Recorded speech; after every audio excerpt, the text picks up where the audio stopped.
Are the iconic cities of America much older than we've been taught?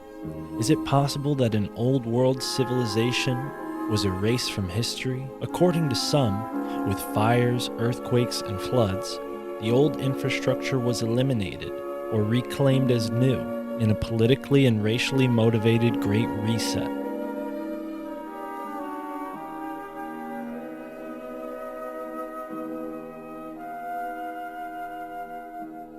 And another question.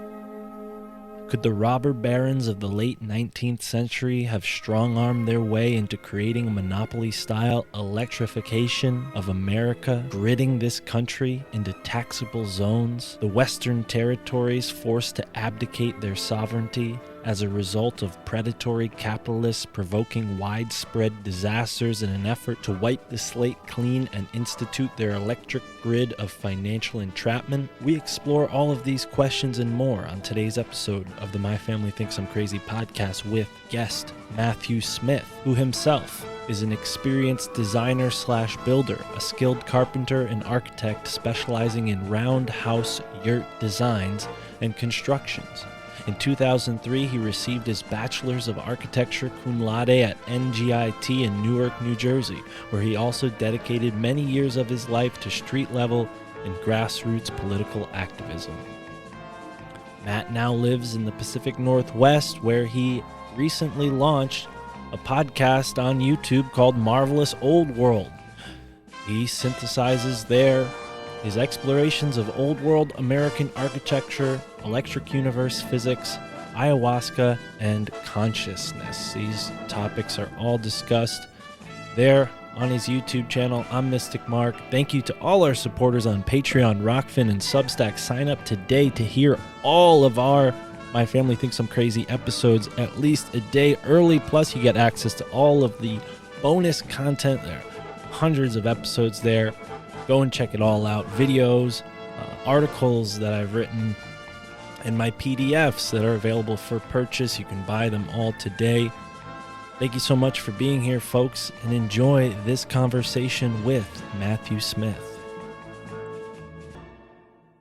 Ladies and gentlemen, here we are back again on the My Family Thinks I'm Crazy podcast. You know who I am, and today we have a returning champion, a guest who's come up in the past couple months for a reason we're going to get to right off the top of the bat. But in the meantime, since he was last here, he took it upon himself to expand all of our minds by diving further into a topic that he is fascinated with, and so am I. Marvelous Old World is the name of his new channel on YouTube. I assume it's also a podcast. Maybe not, but we'll talk him into that. Matthew Smith returns here on the My Family Thinks I'm Crazy podcast. You know him from dreamdesignbuild.org, Instagram at Yurt Designs, and of course now with the new channel, Marvelous Old World. How you been? You've been busy, obviously.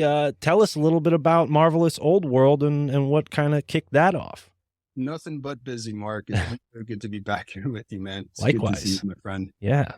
You know, when I was last on your podcast, you asked me at the end if I was going to start a podcast of my own. And I said, hell no. You know, I'm just buried. I got so many things going on. I've got three boys, you know, three teenage boys I'm bringing up. I'm running a architectural design business and just had my plate full, but it planted a seed and, you know, I was completely willing to leave it up to you professionals in the podcast space. But then I just kept going with my research and, you know, it was just gnawing at me that I really wanted to put it together in, you know, not necessarily podcast form, but just video form, research video format, and just put it out there. So I came up with that name and threw it up on YouTube. And yeah, it's been an interesting process.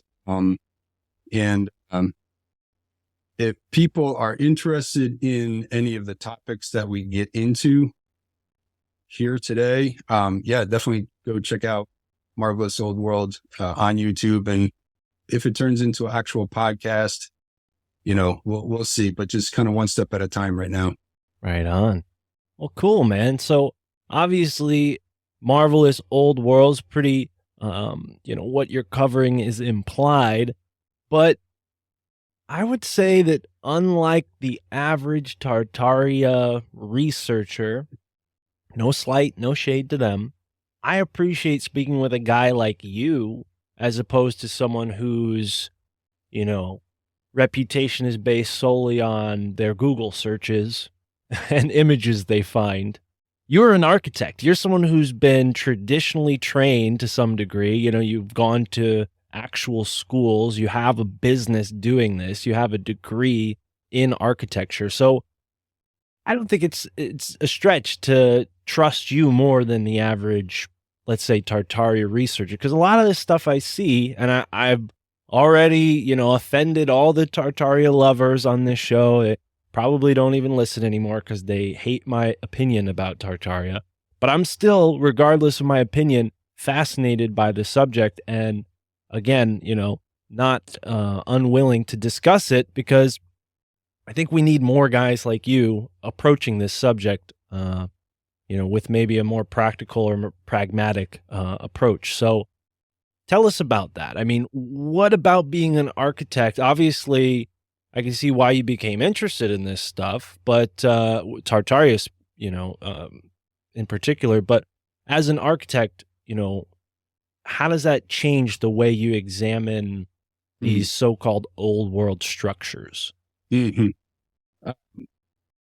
My first employer, Jack Lebduska, he just passed away. I just found out that he passed away. He was, I think, around 90. He was a beloved architecture professor of mine at NJIT. I graduated there in 2003. It's in Newark, New Jersey. And that's where I got my formal training in architecture. And he was a master architect, like of the old school, draw full scale details, on vellum, in the office. And that's how he learned. And he was so good at what he did. He built, designed skyscrapers in New York and like just real practical knowledge. He was also a forensics architect. And so when there was a fire, let's say, or after 9/11, I was going to school when 9/11 happened, and we could see, what was going on in lower Manhattan from across the Hudson River from our architecture building. So that really, really left a huge imprint. But the media called him. They called the school, the architecture school, and said, who can we talk to, to get a sort of a building analysis of, the effects of fire on steel and glass and concrete structures. And the school referred the press to Jack Lebduska. And so, because he had this sort of he had a forensics approach where he could analyze a structure and, the forces at play and so forth, and provide an assessment of, how the fire moved through a building, how an earthquake would affect, structures under different conditions, how snow loads, hurricane forces, all these things that are thrown at buildings, how does the building respond to it? And at the end of the day, the sum of all forces has to equal zero, right? That building's got to stand up or else, catastrophe happens.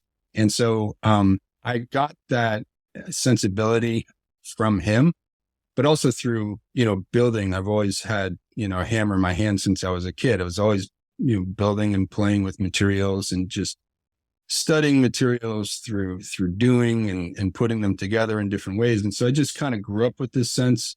And I think that's why this professor and I, gravitated towards each other.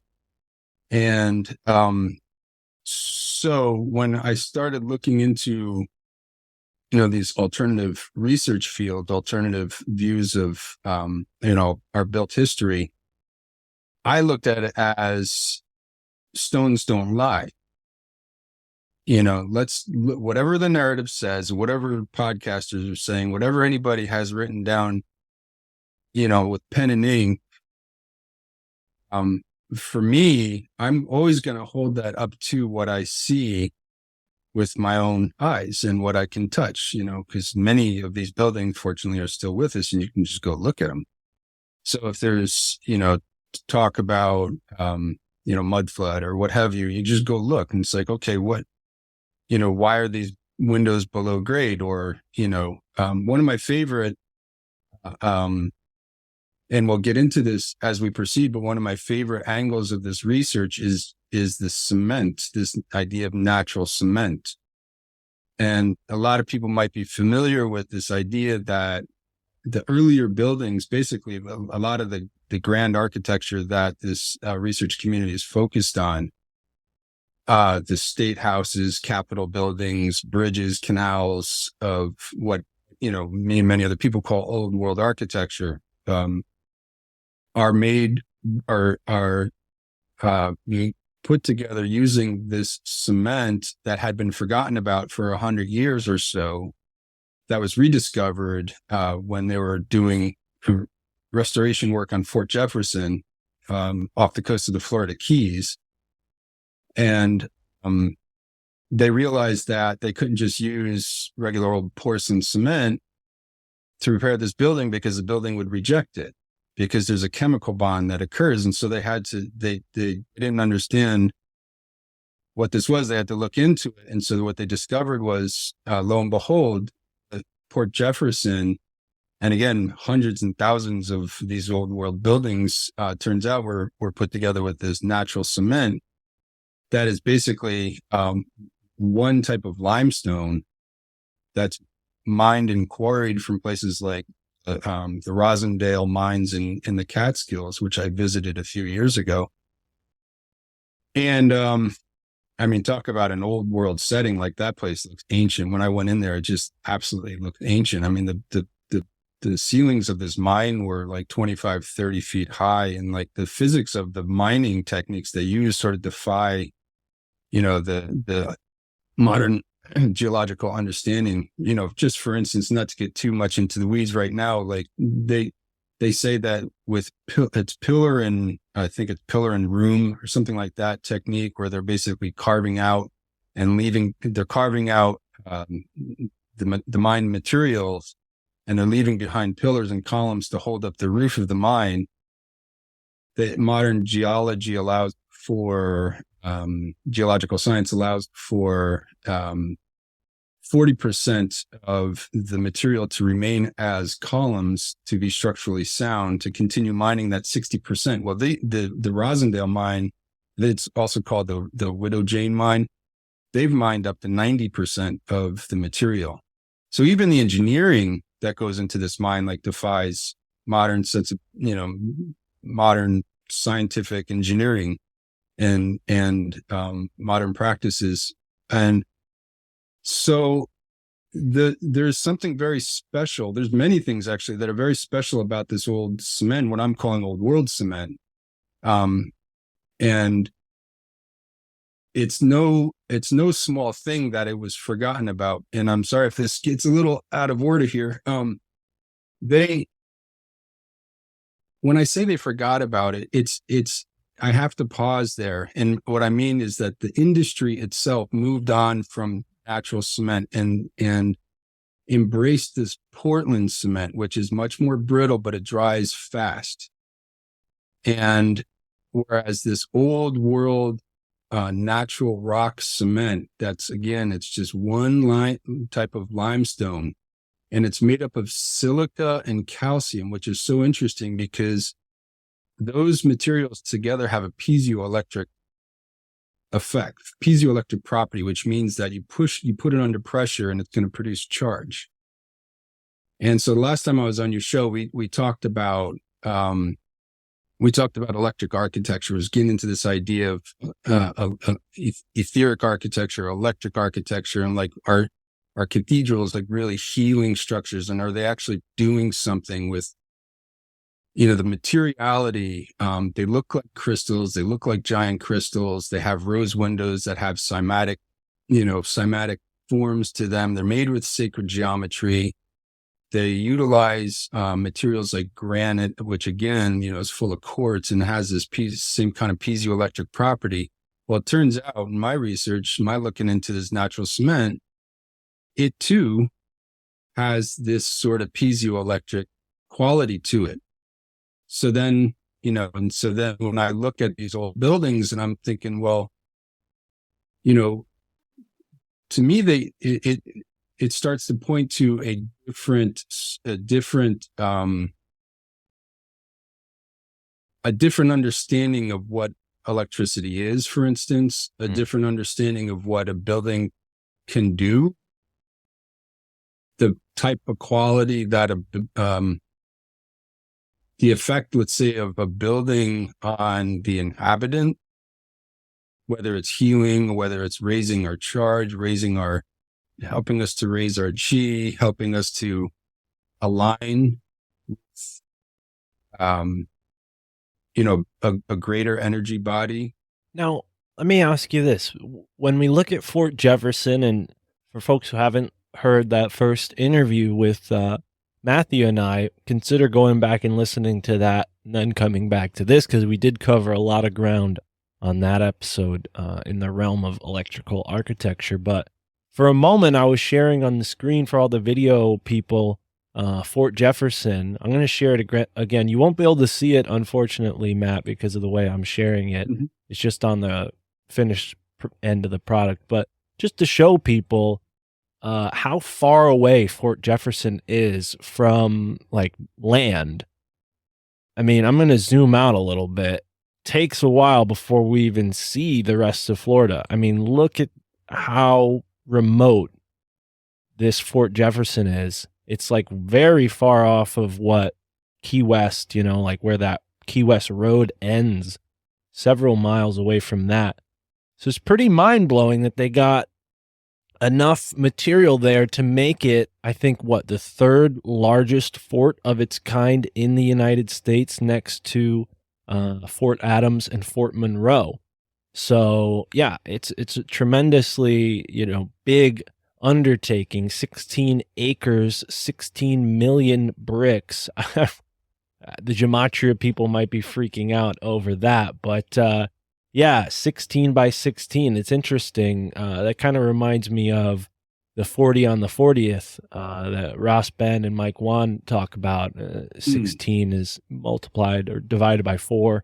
But anyways, not to get off in the gematria weeds here, what kind of pressure would it take to release energy from these bricks? Are they putting pressure on themselves, just the weight, like from layer to top, bottom to top? Is that pressure sufficient to create a sort of constant charge or a stable charge?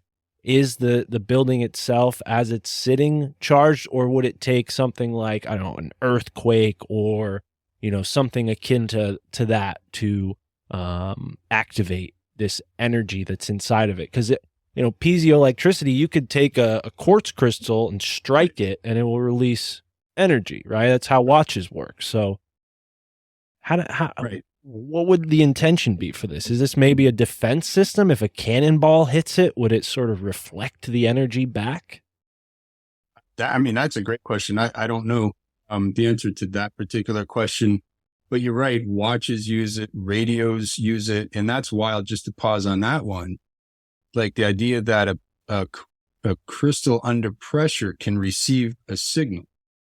So when we start looking at, sacred buildings placed on ley lines, and I know that's an area of interest of yours, and these buildings have this quality of receiving, not just producing charge, but receiving signal. If we're just to kind of extrapolate, it just becomes the mystery deepens in my mind.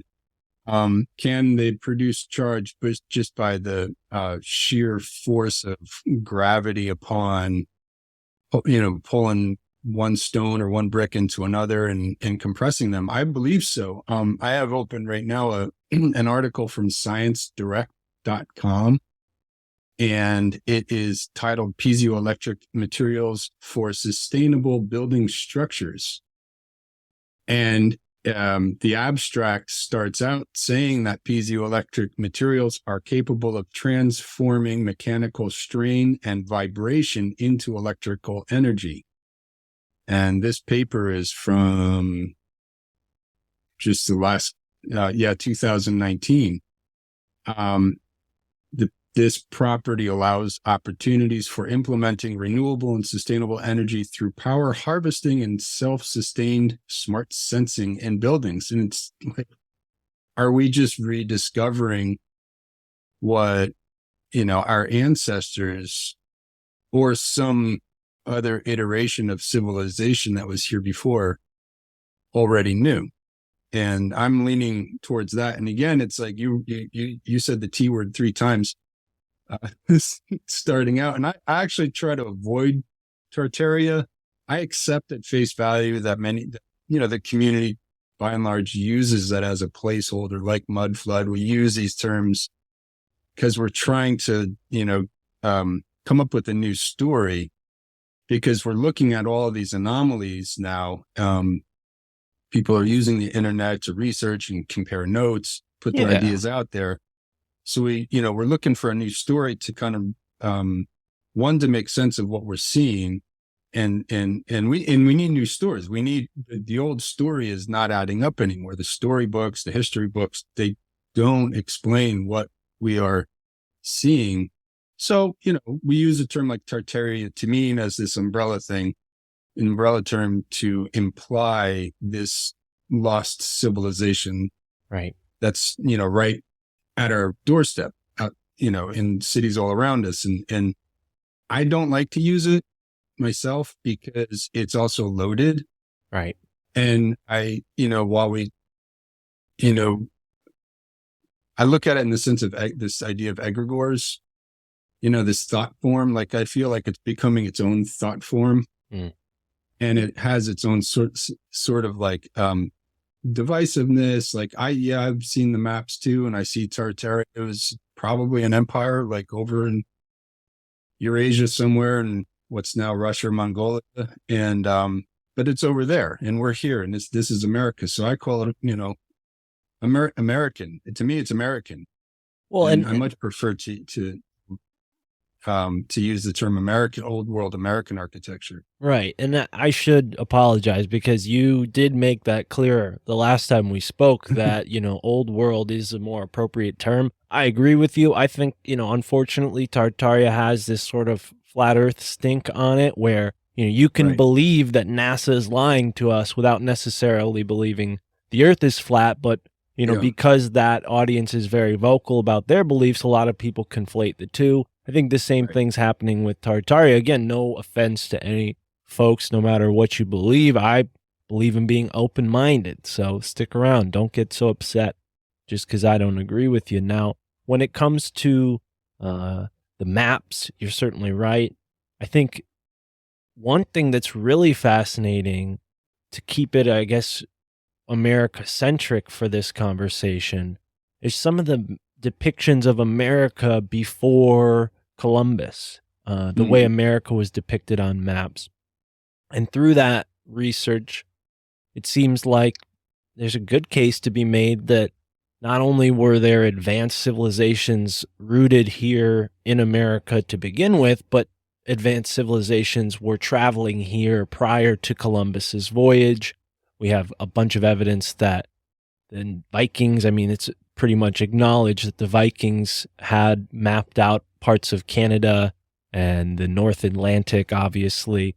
But other groups like the Phoenicians, the Celtics, the Iberians, the people from Africa, people from China, people from Russia, people from the Philippines and the Southeast, is it East? Southeast Asian islands? That part of the world, Micronesia, I guess you can call it. All of these groups had traveled to South and North America prior to Columbus. So I love the old world conversation, as much skepticism as I have towards the Russo-centric Tartaria theory. I don't extend that skepticism to any of the other old world stuff. So, I am skeptical to a degree, but I'm not like closed-minded, I guess is a more or accurate way to describe it. So, yeah, with that disclaimer aside, anyone who is triggered by the T word or maybe triggered by the lack of the T word, it is what it is, right? So Yeah. And again, it's like this to me, it's the stones don't lie. Let's just look at what the buildings are telling us. They're artifacts. Let's right. look at them as artifacts with the story to tell. And whatever we end up, whatever labels we put on it are a distant second. Mm. Now, let's start to talk about some of these examples. We've got the Fort Jefferson National Monument, as it's now called, and it's convenient to call these things military forts. There's a sort of secrecy implied with the military where they don't have to give information to just anybody. So I wonder if that is sort of the protocol where these old world structures aren't so much built, but taken over by units in various government factions of the world, where they just sort of discover something, plant their flag on it, and then write it into history as if they had built it, because it's more, I don't know, politically correct to do that rather than say, oh, we stole this fort. It's easier to just, say, oh no, we built this remote fort. Yeah. And and shout out to was it Conspiracies Are Us, and he's the one that first kind of Huh. got me looking I at don't Fort know this Jefferson. one. What's that? I never heard of this guy. Conspiracies Are Us. I like that though. I'm gonna write that name down. We'll look Oh, him up. it's a really good channel. He does really good research, and he's the first one that I saw looking into this natural cement question and pointing to these anomalies at Fort Jefferson. And yeah, there's lots of like your curiosities about that. It's like, why so remote? Why so big? How did they get all that material out there? You can do an analysis on like, cargo loads for, ships of the time of the late 1800s or mid 1800s and how much they can hold, but why? It's so remote, so far out. And then apparently it didn't even really get utilized militarily once it was completed, and then just fell into ruin. And then now, fast forward to the early 2000s, and they were doing this restoration project on it and made this great discovery, which I think is, a clue for this, a major clue for this research. And I think that you could almost take any building and determine if it's old world or not by analyzing the mortar, the makeup of the mortar. If it's Portland cement, it was probably built in the last, century, at most 130 years. Portland cement wasn't really, they didn't come up with it until like mid 1870s, 1880s. And then it, took off as an industrial product. But like, why this inferior a material that had to be imported, that had a short life, that's brittle? Our bridges and buildings start falling apart after 50 years. Whereas the natural cement, it's also called American rock cement. It's like Roman cement. It strengthens over time. It lasts centuries and centuries. It hardens underwater. It's much simpler to produce because it's one material as opposed to a conglomerate of many different admixtures and so forth, like Portland cement. So the only thing that I can see that Portland cement has to its advantage is that it sets faster. So if you're trying to build, rebuild or build a new cityscape, a new civilization in a hurry, and you don't really care if the buildings stick around all that long, maybe Portland cement would be the way to go. Otherwise, we had this locally available material that apparently built, all of the great architecture of, again, old world America, and then just fell into a disuse as a go-to construction material. So I find that to be very, very odd.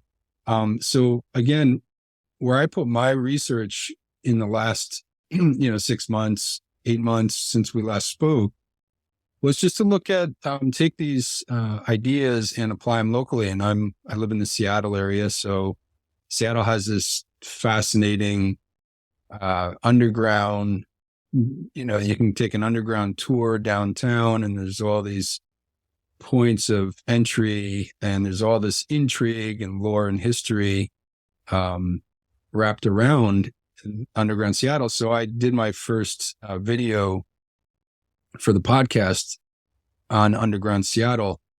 And it was interesting because I had like 30 subscribers when I released that video, and it just took off. Like all of a sudden it was like almost 20,000 views on it. And I was like, wow, there's some real interest in this.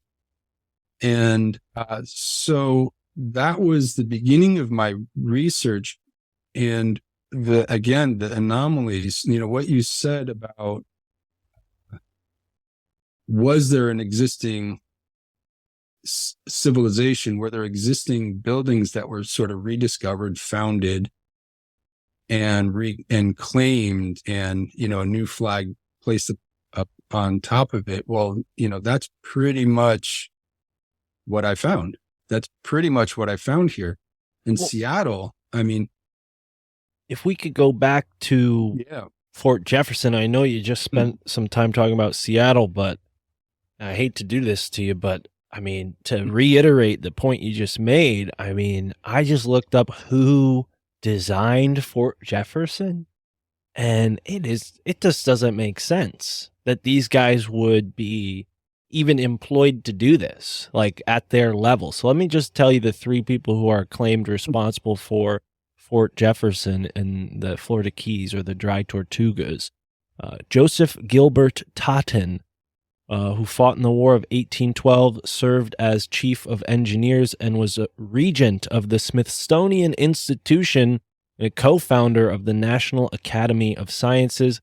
He was also a member of the American Philosophical Society. All of that before he designed this fort, or helped design it, which he is an engineer, so that sort of adds up. But he's from New Haven, Connecticut, interesting enough. And connected to some pretty wealthy up there military families, the Mansfields family. Totten. Mansfield is a town named after that family. I don't know if it's the reverse way or what, but let's see. And then there's Louis Agassiz, who has an incredibly long Wikipedia page, because, again, someone who, it just doesn't seem like he would have the time, based on his biography, to help contribute to this project. He is a Swiss-born American biologist and geologist, a scholar of Earth's natural history, PhD at Erlangen, a medical degree at Munich.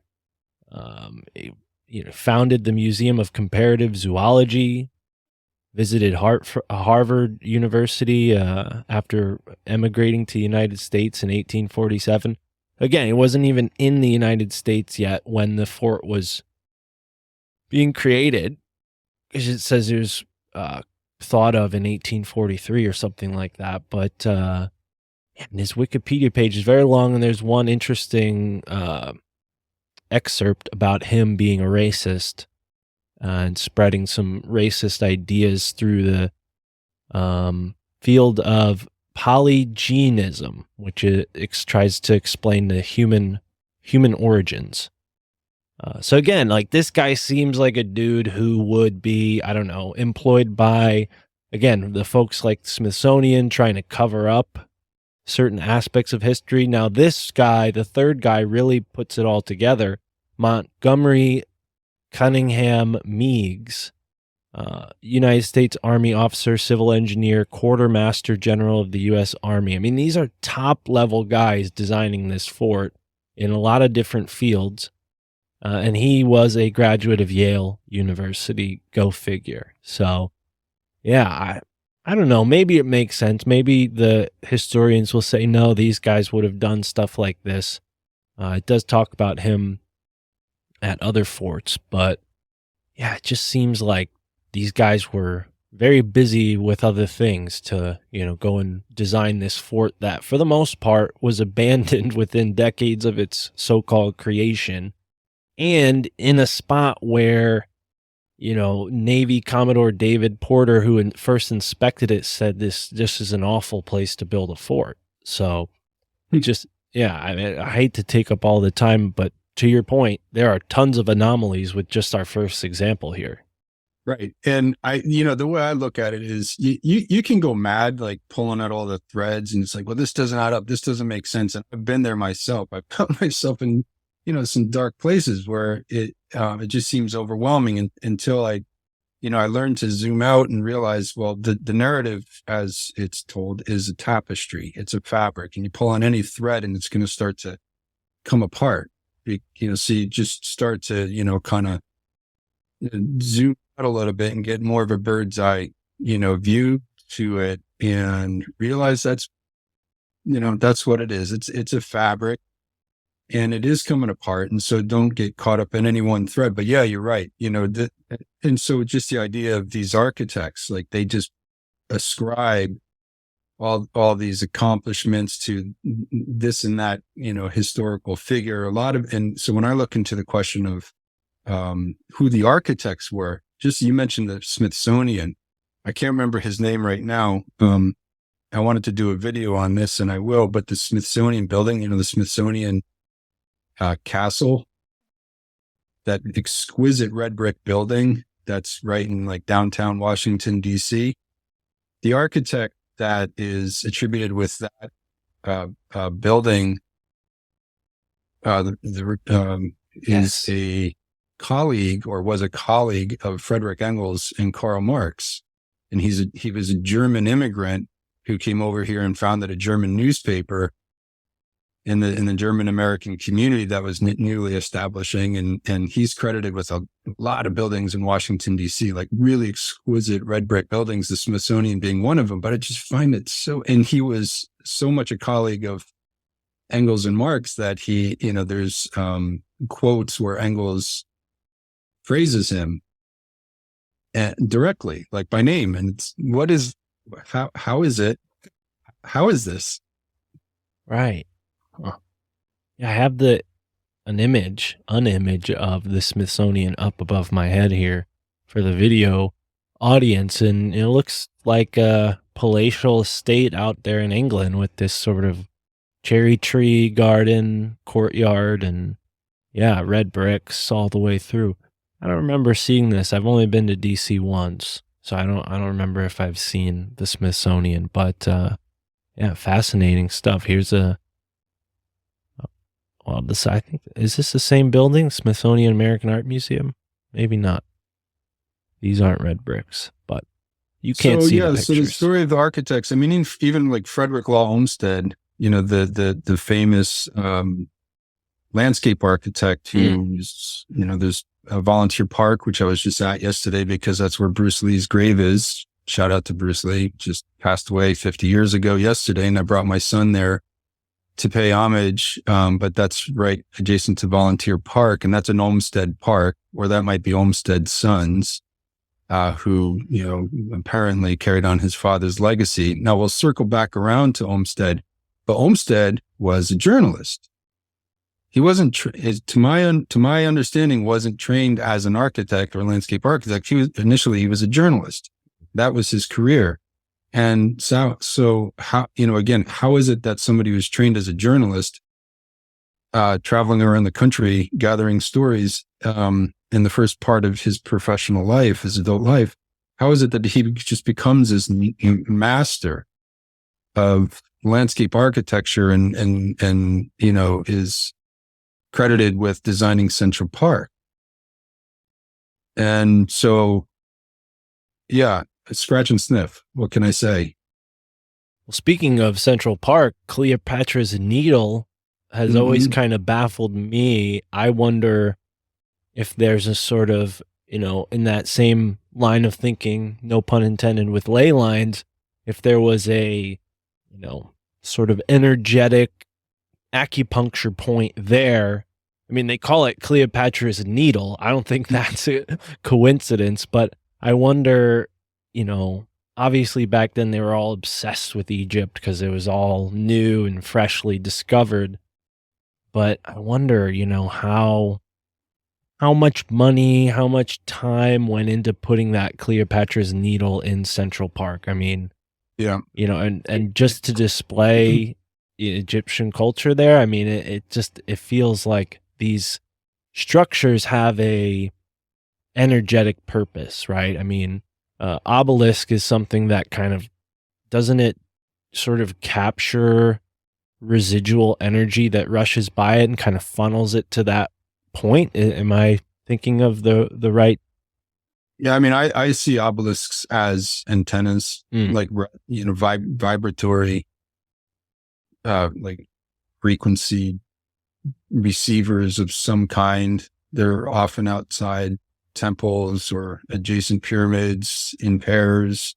And I mean, you put two tuning forks close to each other, and one's vibrating, the other's going to pick up that vibration, right? So why wouldn't stone structures, again, made of materials that have piezoelectric properties that are producing charge and receiving signal? We just discussed that. Yeah. And that they took this obelisk. I've seen it, and I hope they figure out how to preserve it, because it seems like the ravages of New York City air are kind of they're quickly eroding. It's being weathered that considerably. Yeah. Yeah, and so why would they put it in that particular place? Is it, Well, you take something from the equator. I think, isn't Egypt like almost not on the equator, but it's much closer to the equator than New York City is. And also New York City is probably a lot more humid than than Egypt. So yeah, I imagine it's eroding a lot faster than it would have if it just stayed where it was. Yeah. Yeah. I mean, on that topic, I find it fascinating that the Giza Plateau and the Great Pyramid in particular, I think Randall Carlson talks about this, is the like geographic epicenter of the world, of the planet.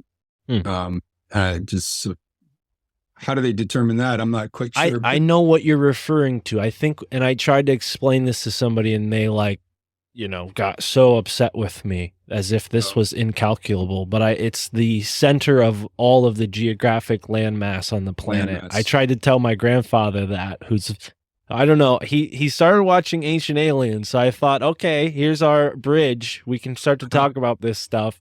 And when I said that, he lost it. He was like, "That you can't even, there's no way you could calculate that." I'm like, well they did. Tell them it also has the geometry of circling the square embedded in it. That's what's so baffling about it. And that's why I think the Ancient Alien thing gets a little silly, because, here my grandpa is concerned with the people who built it rather than what it is and how amazing what it is. I mean, it feels like I don't know if red herring's the right term, but if we could go back to Frederick Olmsted, because this guy is a fascinating character. He's actually born in Hartford, Connecticut, went to Yale College. So another one of these characters that's in this zeitgeist of sort of reality management, right? I mean, that's what it seems like. The old world conversation is really, the underpins of it is that there's a group of people trying to manage our perception of reality. And in order to do that, they need to erase certain old world sites. But here Frederick Law Olmsted worked on projects all the way from Niagara Falls to Montreal, Quebec, Boston, Massachusetts, Wisconsin, Kentucky, California, Berkeley. I mean, he's all over the place. Stanford University, Palo Alto, California. Yeah, the list is impossibly long. Yeah. And this is going to blow your mind, Mark, because I found out through my research that Olmsted, the father, and then the son, one of the son, I think John Olmsted, was the next door neighbor, like across the yard from Henry Hobson Richardson, who is credited with launching the style that is affectionately known as Richardsonian Romanesque. And that's where my research led me into looking at the legacy of Richardson. And I love that you used that term. What was it? Reality management. Right. Because that's pretty much, and I say this with some almost like sadness, because Richardson was such a hero of mine, architecturally speaking. I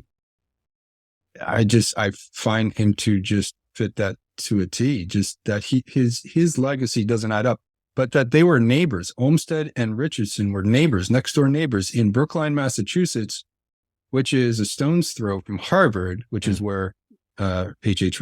Richardson went to study. Yeah. Or used to play.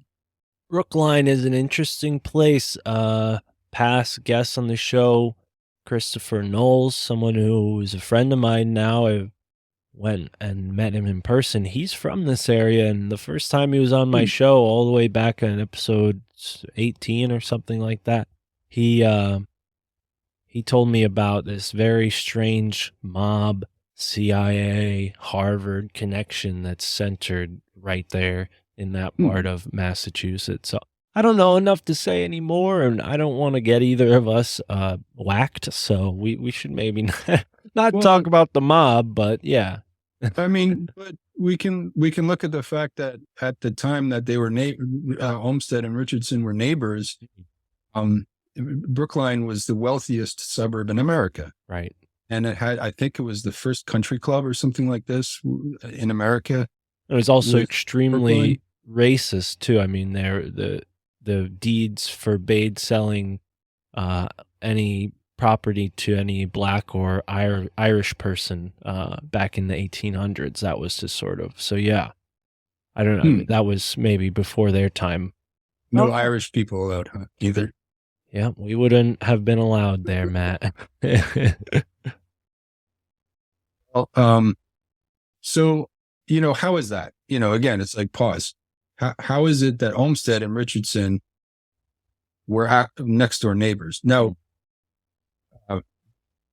Richardson, if you look at the list of buildings that he's ascribed with, it's also impossibly long. And in my research of him, what I found out was he was very much a middling student. He was very disinterested in academics. He was a Southern dandy who came from an extremely wealthy, prominent family whose grandfather is credited with discovering oxygen, of all things. And so he was basically like a Louisiana plantation dandy who, moved up to Boston, went to Harvard, joined the Porcelainian Club or the Porcelain Club. I thought it was the Porcelainian. It's spelled like phonetically, I guess, pronounced Porcelainian. It's with a C. I don't know how it's supposed to be pronounced, but they do use the pig, the secret society. It's like the skull and bones of Harvard. And at the time, there was it's like the cream of the cream of the cream of the crop is President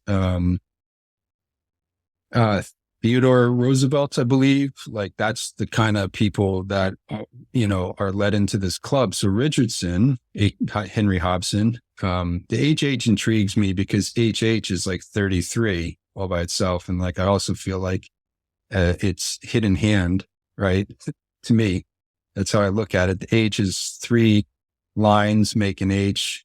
So an HH would be 33. Right. So that's interesting. Never thought of that. HH is also, weirdly enough, I think it's like a white supremacy thing too, because it's like a Heil, and then also there's a weirder association too with serial killers overwhelmingly having like those kind of I don't know if it's 3 names that all start with the same letter, like H.H. Holmes. Man, that's so weird that you say that, Mark, because I think the do you know the Devil in the White City book about the Chicago World's Fair? H.H. Holmes, right?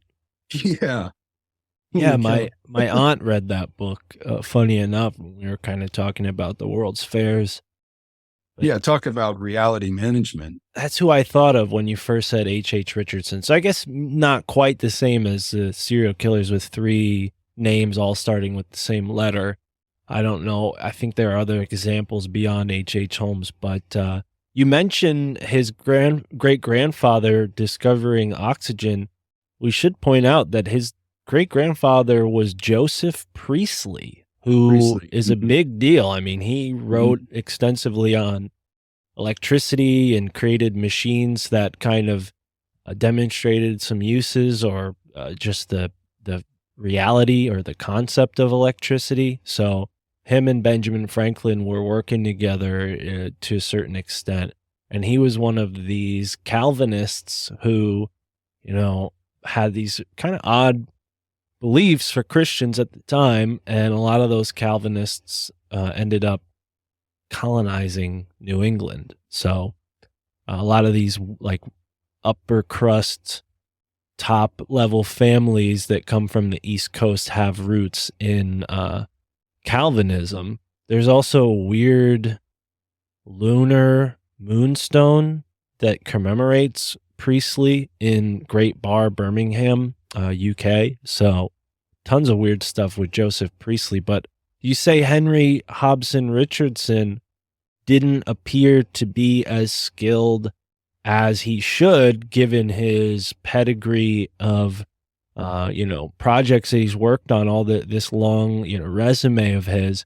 Do you think that it's possible that he is, like we sort of mentioned with Port Jefferson, this sort of person who just kind of claims buildings that were already built? Or do you think that was just the nature of architecture back then, where these men were employing so many people at such little pay that they were kind of taking credit for other people's work while doing very little of it themselves? I mean, that's possible. It's possible that that's an aspect of it, because he did have, McKim, Mead and White, the famous New York architects, like New York Public Library, that legacy. Two of them, as McKim and one of the other guys, did work in Richardson's office. So it's possible that he was just, a sort of a figurehead who was taking credit. But it's still, the story still needs to be scrutinized, I believe, because he is, in all the history books that I've read and everything that I was taught, it's him who is credited with being the genius behind this architectural style. And I say style in air quotes because, we look at architecture in terms of styles now. I look at architecture in terms of, first, what is the story that the building is telling as an artifact? And so if I look at a cathedral, I cannot accept that. I find it hard to accept that a building like a cathedral that, when we look at, if it's in Europe, it took 80 years or several generations. And there was, decades of, fathers and sons that passed down, master and apprentice type relationship, passed down skill sets and, lifelong apprenticeships, and then a village life to support all that. And then, the materials being quarried from somewhere, and, the tools being manufactured somewhere else. And, and then hewing the materials into, what it would take to fit them together in such a way. And so it's this whole sort of, tapestry, of resources and energies and processes, and right down to like community life and everything that would go into a cathedral in Europe. But you take that cathedral and you put in America, and it's like, oh, well, that's just like cathedral style. And we had a bunch of like really, really skilled, workers that came, just showed up on boats and then took trains and showed up in this area and could knock out a cathedral. I don't see it that way. I see it as still as a cathedral that's telling the same story that it would tell in Europe, that you need this full, cornucopia, this tapestry of time, processes, resources, engineering, culture, all these supporting elements.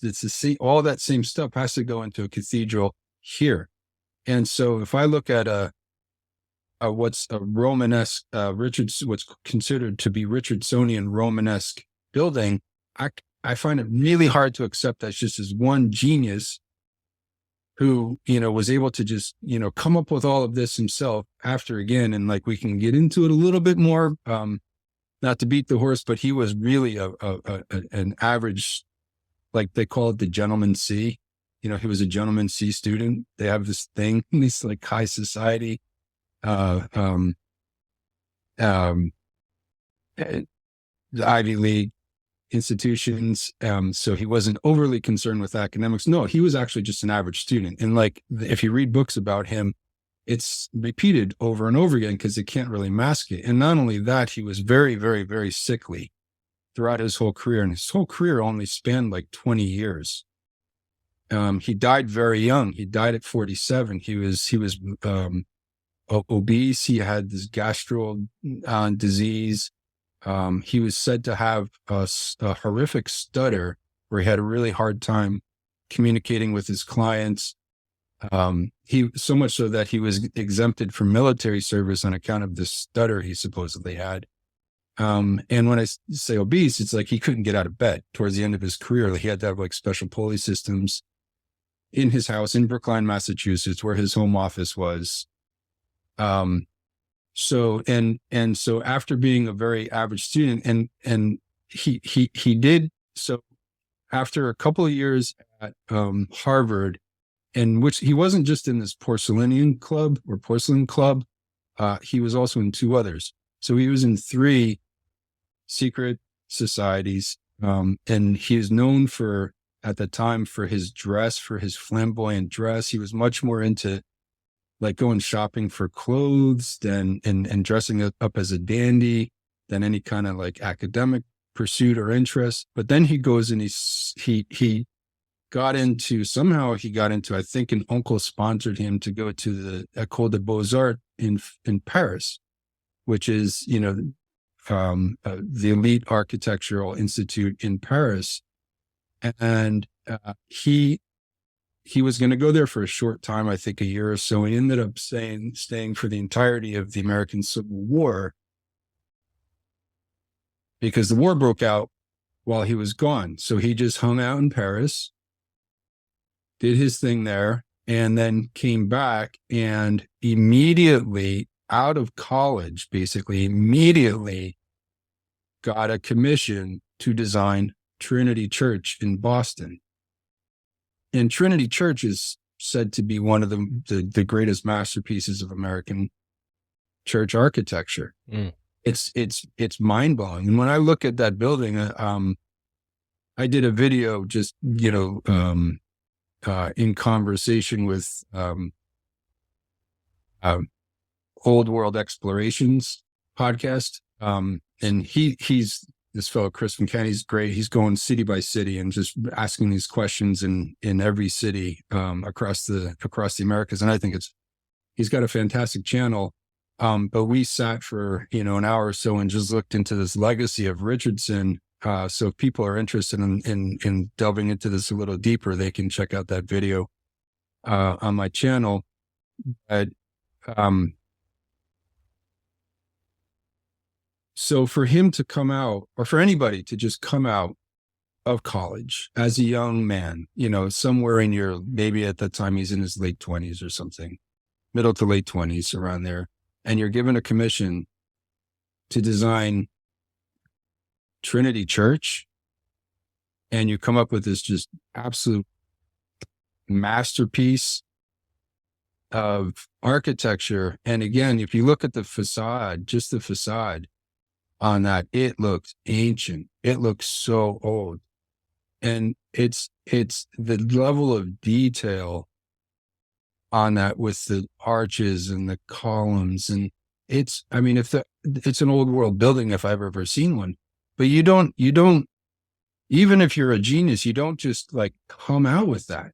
Like that's years and years and decades of apprenticeship and practice. And to me, and I look at that and I feel like at a minimum, it's a disservice to the artisanship, to the craftsmanship, to the workmanship that goes into a building like that. It does it a disservice to look at it as like, one, a style, two, just the result of one, one genius mind.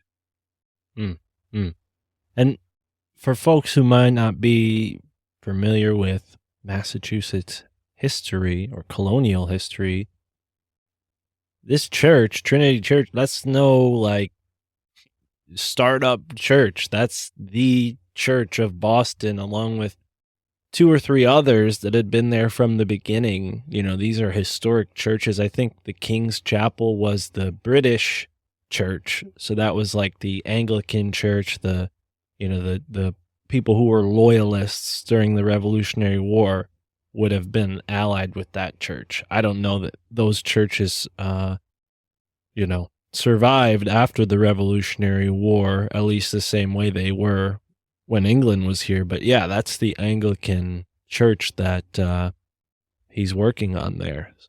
Now it's, I think, the Episcopal Diocese of Massachusetts. So yeah, still, I think that's Anglican or Catholic. I'm not sure. But it's interesting how these buildings, you know, they kind of, they leave such a strong impression. This is a huge church in such a historically rich area. And like you pointed out, this guy straight out of college gets this dream gig. I mean, what are the odds of that? You can say that, you know, his grandfather hung out with Ben Franklin. Like, he's got connections. True. But it's the ability to come up with that, as opposed to, once again, look at the building. What is the story that building is telling us? To me, it speaks to generation after generation of established, you know, guilds and master craftsman apprentice relationships, and to a community and to a industry and the ability to fabricate, and like all of this stuff is having to work together over time, through time, to it's like architecture. I look at architecture as a product of the consciousness, not just the material resources or the economy, but the consciousness of an age. So if I see like the Iowa State House, it's got 5 domes, 5 gold domes on the Iowa State House. It's mind bending, that building. I look at that, I'm like, well, that's a golden age building. Like, it had to have come out of a age whose consciousness would be able to produce that, not just like knocked out, you know, in a few short years as a style. You know, and here's another one. Look up, can the audience see the buildings that you're pulling up? The ones that you just mentioned, no, I'm. But when can you pull up the New York State Capitol building? Okay. Just for another example of a Richardson building attributed to HH. Yeah, that's the one in Albany. Okay. Yeah, I have Yes. it down here. Hold on. Albany City Hall? Be the State House. Oh, okay. I believe. The Capitol building. Yeah, because that's where the governor resides. Let's see. All right, I got it now.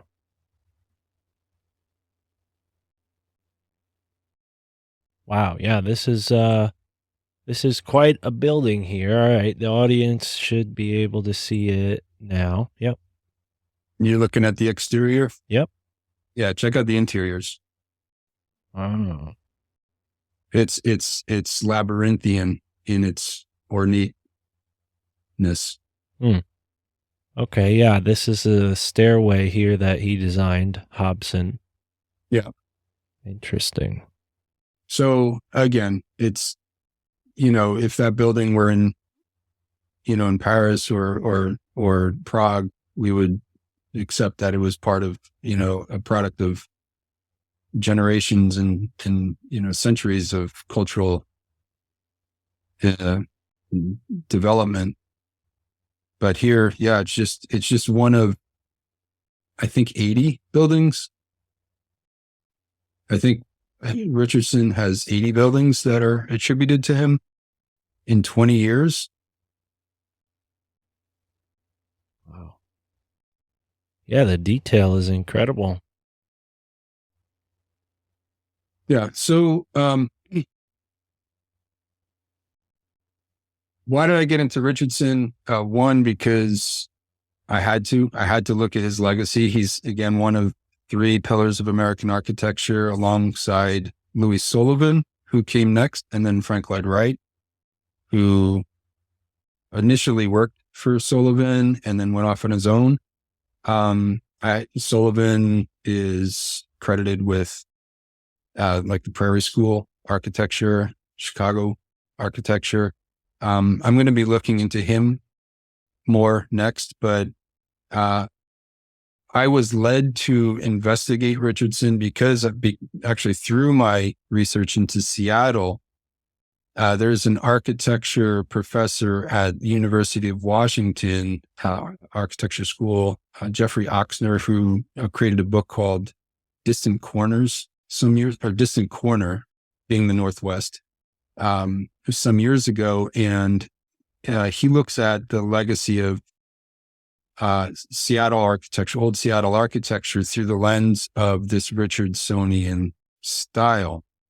Because, and this is where the rubber really started to hit the road for me in terms of, questioning what's going on here. Because, Seattle, it's, I grew up around outside of Newark. I lived in Newark for some years, and for me, it would be really hard to start doing this kind of research in Newark because I was 350, 400 years old, and there's just been waves of immigration. It's like, how do you even begin to kind of like, pull it apart and figure out, if there's anomalies, like what came what before what and when and so forth. But Seattle is like all of, 150 years of written history of, in terms of the development of Seattle.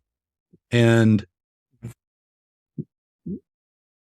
that's within the advent of, modern photography as we know it, right? So we have a record of Seattle's development that we can really look into, scrutinize, analyze, and so forth. And so what's so curious about Seattle, in addition to it has this underground, which, just to fast forward a little bit, is a result of this regrading project that went on for, I think, like 30 years, starting in the end of the 1800s, going into like the 1920s or so and by regrading, I mean millions and millions of cubic yards of material just washed away with, water cannons, and ocean water being siphoned from the Puget Sound and blasting away at these hills that are 100 feet tall, regrade, and then using to fill in the Duwamish River, which became an industrial zone.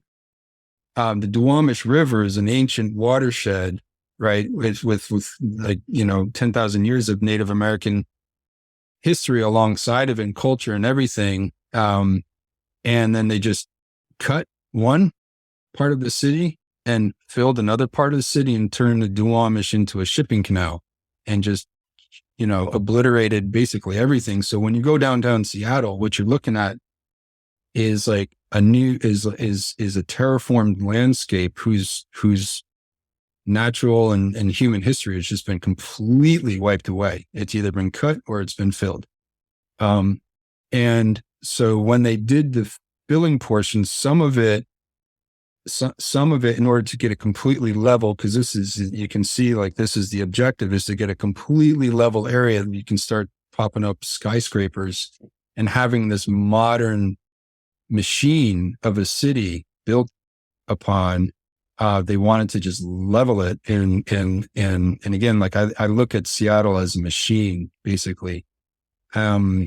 Some of it was below grade, so they had to raise those portions up, and they did that by building embankments. And I show this in that video on Underground Seattle. They built these embankments that alongside of buildings that were there, and they buttressed walls along streets, and then they just filled it in, and then they just raised the level of the sidewalk to connect to the second floor of buildings that were pre-existing. And so you had a raised street, a raised ground floor over here, and then there was this big squabble between the city managers and the private building owners, the companies basically that own these buildings and landlords, who's going to pay for the sidewalk? So for years, there was no sidewalk. So it was just, if you do the underground tour, they have a lot of funny stories about, drunken marauders falling into the pits between the new roads and the buildings. But I digress. The portions of Seattle that were regraded, and again, 100-foot, however tall mountains of earth that were blasted away by cannon. On top of that, Seattle, think of Seattle, early Seattle as a hilly city, just like San Francisco. There was already a city, right? There was already old world buildings, beautiful, stunning, ornate, high level architecture with, by the way, really cool infrastructure like streetcars running everywhere, electric street trolleys. There was already a city on top before they tore it down and regraded it. In that early iteration of Seattle, the time frame for having built all of that was only between, let's see, 1870s, late 1870s, and into 1889. And 1889 is a pivotal year for all of this research. I feel that's when Seattle had its great fire that just wiped out downtown. The old, what they said was just wood buildings, tinderbox, just like Chicago, ready to go up in flames as soon as like a spark flew. And there's always a silly story about how that spark flew. In Seattle was a glue pot tipped over in a carpenter's shop, caught fire, and the whole city burned. No, the whole downtown burned down. And that downtown burning down, specifically the downtown, is key information, because you see that repeat over and over and over again in these very strange city fires.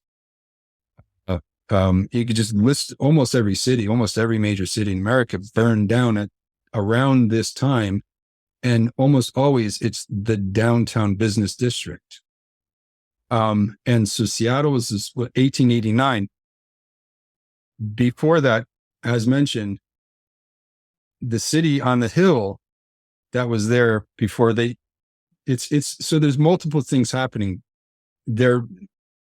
There's an early iteration of a city on a hill with streetcars and ornate buildings and everything made out of brick and stone and granite and beautiful columns, beautiful arches.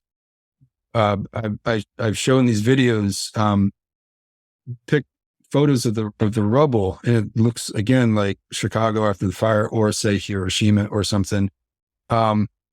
Buildings that were feet thick of masonry that just looked like they were blasted away.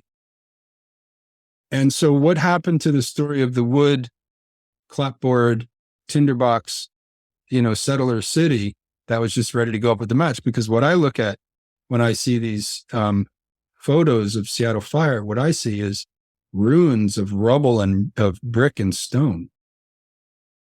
And that, so you get this story where that was, that early iteration of the city was only given like 15 years in the narrative to even have been built out of, not to say out of nothing, but out of a wilderness, right? Out of, and we're talking street grids, infrastructure, trolleys, the port, factories, it's on and on with what does it take to build a city out of a wilderness, in addition to all the stuff you see above ground with the ornate brick and stone buildings themselves. And at that time, we're talking about, I think in like 1880, there was 3,000 people in Seattle. So how where's the workforce? Where's the army of workers of skilled craftsmen, coming from Italy or Spain or where have you, and showing up here and making all this stuff happen. So you have this story of like this earlier iteration of the city that the downtown gets burned down in 1889. Then there's this very strange follow-up story where I talk about phantom architects a lot in my podcast, where these architects show up, like this guy, Fisher, Fisher, Fisher. He's credited with hundreds of buildings.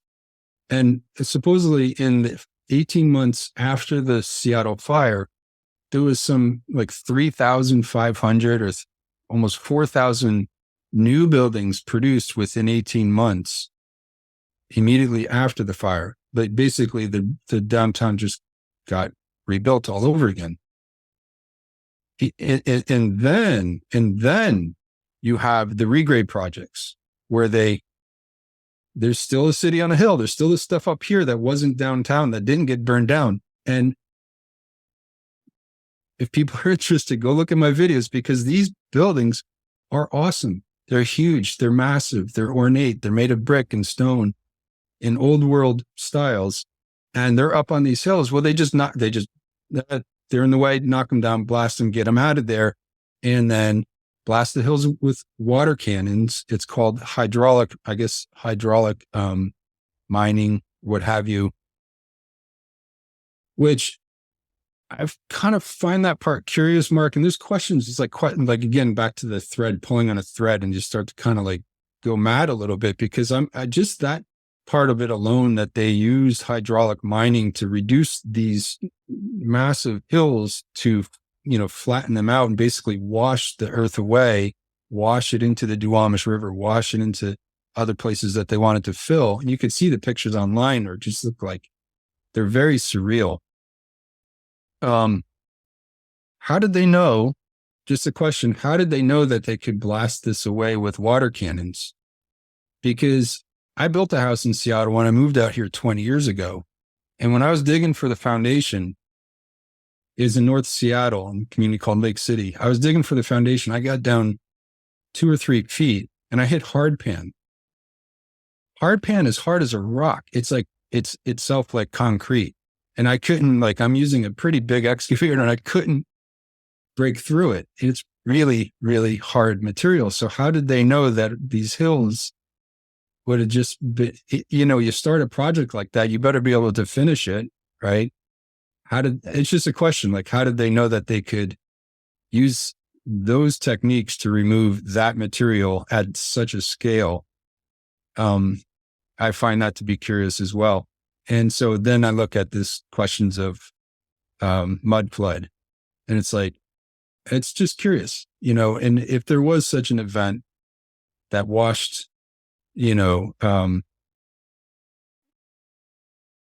silt-like material over a huge area at some time in a relatively recent past, it would have had to have been, and if that's what that material is, so there's some knowledge that they could have removed it with water cannons, because they wouldn't have hit hardpan or just bedrock. They would have just kept washing away silt. One, it implies some kind of knowledge that that's what that material was at depth. We're talking about at depth, dozens and dozens and dozens of feet. And also it implies, it kind of starts to give a time frame for when that might have occurred, that if there was some kind of catastrophic event, because as I mentioned, there was a city on that hill. There were old buildings on those, foothills, not mountains, but foothills that they removed in the early decades of the 19th or the 20th century.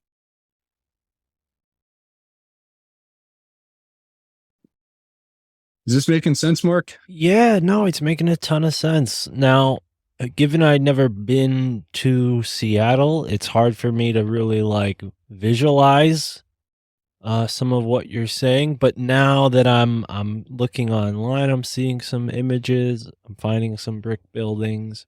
Do you have any examples? I mean, there's the whole underground element of Pioneer Square where people can go down and see the original street level, right? And even this sinking ship garage kind of implies that there was something here before that has sunk into the ground. I mean, The that, sinking ship garage is just a shitty parking garage that they put in place of a beautiful, ornate, old world building that was once there, yeah, which they well, tore down in Pioneer Square. well, it Yeah. seems like sort of ironic, maybe tongue in cheek or too on the nose, but like, hey, we just sunk your old world history, so to speak. Like, here it is, a sinking ship, this disgusting brutalist capitalism garage. There's a lot of that in Seattle, and Huh. yeah, it's hard not to get cynical living here, man. I'm not long for the city. It's just because there's so much of that. And it's like, I when I first moved to Seattle, so I don't want to get too sidetracked on this, but I just had a feeling like I was arriving at a place where the party had kind of just ended. Hmm. There was it seemed to me like there was a lot of cool things that were going on in Seattle. And it's just not, I don't know. It's that kind of thing where like you had a beautiful building, you tore it down, you put up a sinking ship parking garage. It's this, I feel like it's a city it's run by bureaucrats and technocrats. And again, back to the idea of the architecture reflects the consciousness of the age. Well, if you go around downtown Seattle right now and you just, I mean, it's this really sad story what's going on in downtown Seattle right now. Like it's really, really, really tragic. Just the human crisis, and just in the last 3 years, especially, it's gotten really bad. Fentanyl junkies and the tents and encampments and everything that goes along with that. It's just become untenable. But I feel like that is the result of, this just technocratic mindset. It's just like, screw the humanity. We're doing this. We're going to proceed, progress. We're going to like roll out our technocratic, city. And thank God Seattle is surrounded by beautiful, powerful nature. We've got Mount Rainier to the south, got the Cascades to the east, the Olympics to the west. And it's just in, British Columbia is just to the north of us, and we've got the Puget Sound. So that tempers, a lot of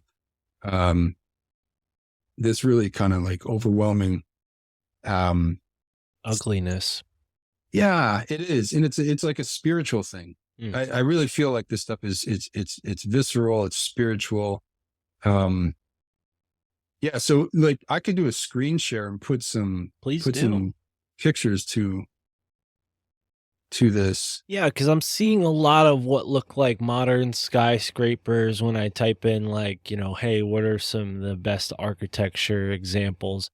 There are a few buildings that have this Richardsonian Romanesque look, but they're all post 1900s. I wonder if those don't count as old world, or if there are a few maybe extant buildings And from that time. I mean, are there any buildings from these pre-disaster times? there are. Yeah, there are. And don't let me wrap this up without kind of tying the bow around this Richardsonian Okay. question and just what you just asked there. I want to circle back around to that. So this is in I'll try to kind of breeze through this. This is what we're given as like, the old pioneer town. Can you see this? Yeah. Okay. So this is, 1870, and this is what we're shown as, going on in 1870. 1880, 1882, you get the Yesler building. I don't know. I look at this and I'm baffled. 1882. And across Ketty Corner to this building, this is the Yesler building, a Yesler Leary building. And Yesler is Henry Yesler. He said to have brought the first sawmill to Seattle, which they started cutting down the ancient old growth trees and building the city. Okay, yada, yada. That which burned down in the Great Fire. Well, I'm looking at this building, or this is the Occidental building. And the level of exquisite detail on this. It's just, I don't get it. I don't understand. Right. And what I mean by that is this is complex. Right. This is a really complex piece of architecture, and by the way, in engineering. And I find it curious, like, look at the scale of it, Mark. Can you see these dudes down here hanging out against the railing? Yeah, now that you point them out. Yeah. Yeah. Look at the size. This is floor to floor. This has got to be 15 feet, Hmm. right? And every floor repeats. The scale of this is just monumental. So if you're just kind of pulling a city out of the wilderness with just in 1882, there might have been 5,000 people, right? And people are, eking out a living. Let's say they're building, their own homes. Maybe they're laying down farms, they're fishing, they're doing whatever you need to do to survive in a city that you're just building, just propagating. And you take the time to start building buildings that are like this. How do you even heat this thing? Like if you have 14 or 12-foot ceilings, what have you, these windows themselves look like they're 12 feet tall. Where are you getting all that glass from? What, how do you, are there fireplaces in every one of these rooms to keep it warm? Like Seattle gets cold. It's not like Missouri cold or, Connecticut cold, like those kind of winters, but it's like it gets into your skin wet cold for 6 months. Right. And so any masonry building would also be cold unless you could keep that masonry warm. Right. And so how are you doing that? And why waste the resources on such a thing? And then you get buildings like this, Fry's Opera House. So here's two different iterations, artist renderings. This is also a very ornate old brick and stone building. And the reason I know that is because one of the fire photos that I have from the Chicago fires show the ruins of this. So it's a ruin of brick and stone. So this burned down in the Great Fire. You have buildings like, let me show you a photograph of this. Central High School. Let's see. Do you see this? This is supposed to be a high school? This was supposed to be a high school. Wow. Seattle Central High School. I was actually in Prague a few months ago. This looks like a building that was out of Prague. It's got this, like, what we affectionately refer to as Antiquitech, with these, antennas Yeah. that they say are flagpoles coming up. But, and so I, looking at it again through the lens of, I ascribe to electric universe theory. I believe that everything is essentially electrical or electromagnetic. And so I think in order to understand buildings that were, I think in order to understand Antiquitech, let's say, we have to begin to look at this electric universe theory, and also take on board that whoever produced buildings that were employing Antiquitech type architecture understood that the universe is electromagnetic, that reality itself is electromagnetic. That when we talk about electrical architecture, right, I like the term electrical architecture.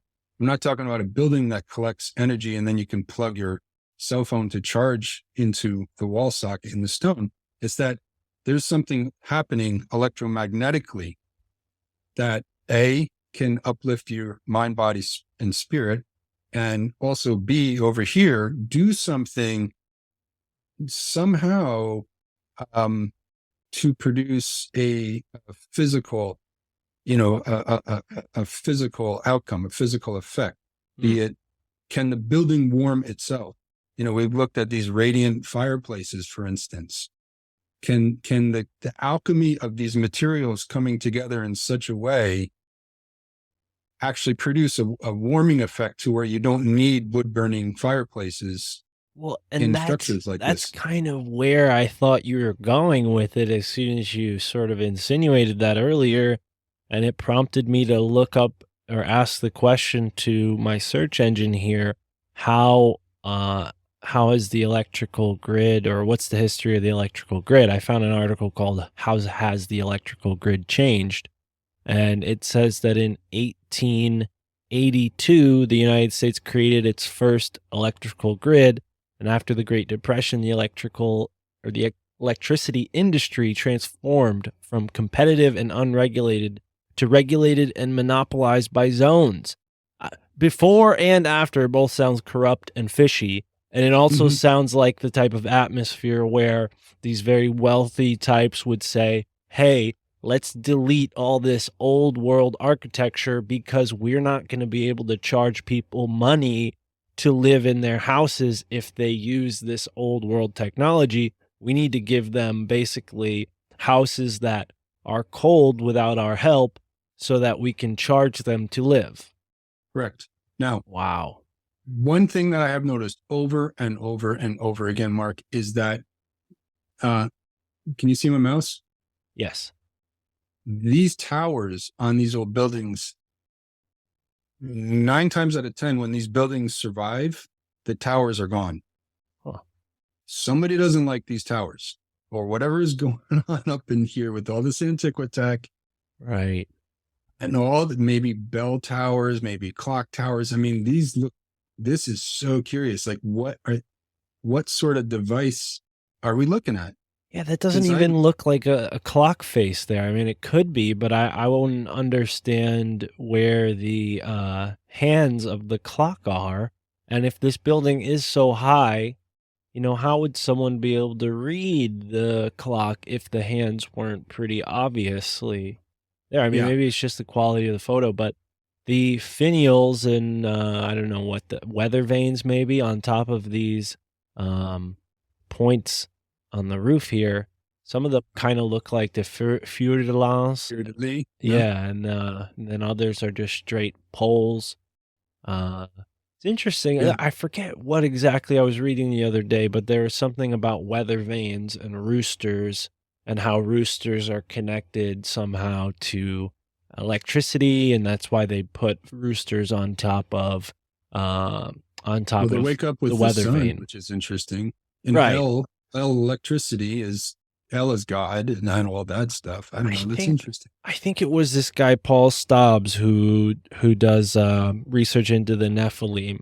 He was talking about this and how the rooster Hmm. symbolizes some sort of ancient Oh, being that had something to do with power and electricity. So yeah. So there's clues hidden in plain sight all over. And yeah, again, it's like we started out earlier talking about obelisks having some kind of a resonance quality to them. So when I see, these kind of spires and spires and spires and towers coming out of towers, it's like I look at this as a resonant structure, picking up frequencies. right. What is it doing with it? I don't know. I don't know. Like, but I know that they keep knocking uh the tops off these buildings when they allowed them to stick around. Here's another example. This is the Pioneer Building, which is said to be Henry Yesler's last building that he sponsored, as again, founding father of Seattle. Um, you can visit the Pioneer Building today, and which is great that it's still here, but the tower is missing. So they took the tower down. Um, Wait, now when you say they took the tower down, are you talking just about this triangular yep, right there? Okay, so where this your part mouse that cuts has off. this antenna Yeah. Now, going see, upwards. what I saw when I saw this for the first time, I immediately thought those rocks stacked above that entrance arc in the center, they seem to be stacked on top of each other. I mean, I don't know if they're rocks, but they look like each one of It's those is a solid one-piece rock or a piece of cement that's meant to look like, one solid piece. I yeah, wonder, you see this a lot with these types of buildings. I wonder if these like protruding vertical lines on the sides of these buildings are meant to channel the energy down straight to the ground, giving it like a direct line, direct current, right? Because you see all those rocks stacked onto. Yeah, see, I mean, it looks like those were rocks just pulled out of the river and then just stacked on top of each other and, adhesed together. It's a very curious, stylistically, it's a very curious application with this type of texture. One thing that the Architecture of Seattle Wikipedia page said, and I'll read it right now because it's kind of interesting the way they word it, but it says that Seattle, the largest city in the Pacific Northwest region of the U.S., features elements that predate the arrival of the area's first settlers of European ancestry. So I know they're sort of talking about the native influence architecture. That could be an example of that, where there's just sort of more rudimentary stone uncut. But it does feel vague the way they put that as the first sentence. Like when I first read that, I was like, whoa. Then I go further and they kind of describe how there's like longhouse style buildings that have been created to commemorate the original inhabitants. But maybe there's more. I mean, there are legends of the Cherokee having, sort of palatial estates and brick buildings.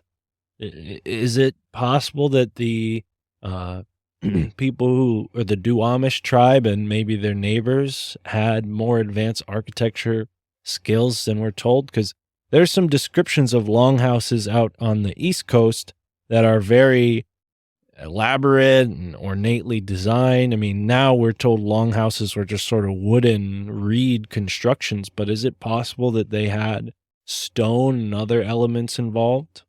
I mean, again, it's like, look, what does our lying eyes tell us? Like, look at this photograph, and the question of what did the Indians know, or how come they, I find that to be a compelling question, but at the same time, it's like, well, the tragically, horrifically, the Native American population, the population we credit with being native to Turtle Island, went through generations of,